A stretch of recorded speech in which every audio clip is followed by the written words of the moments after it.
Gentlemen, it is because of our sins that the Saracens' strength increases. The Saladin has taken Jerusalem, and it still hasn't been recovered.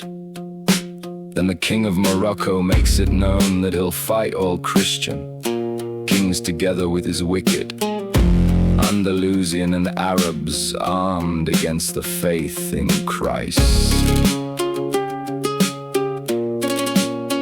He has summoned all his lieutenants, Masmuda, Moors, Goths and Berbers, and there isn't anybody plump or scrawny who hasn't been enlisted.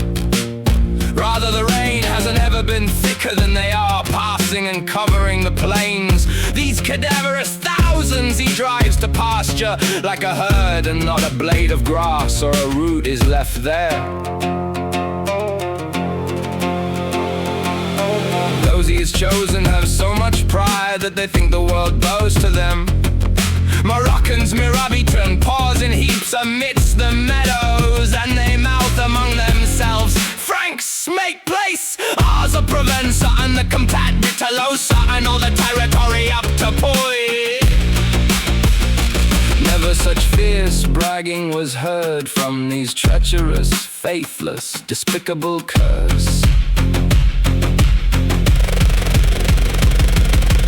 Emperor, please listen, and you King of France, his cousin, and the English King, Count of Pay-too, may you succor the Spanish King, for one never had a better chance to serve God. With him you'll defeat all the curs the Baphomet has seduced, and the renegades that have changed side.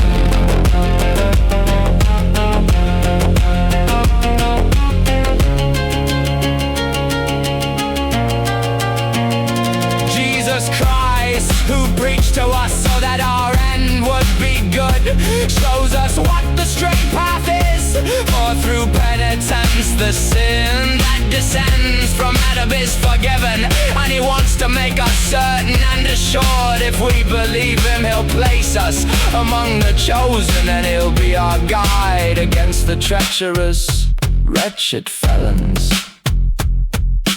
Let's not leave our birthright, since we are propped by the great faith, to black curse from beyond the sea. Let everybody think it through before the damage affects us. Portuguese, Galicians, Castilians, Navarrese, Aragonese, Sardinians, we have used as a barrier against them, but they have rooted and humiliated them. When the crusading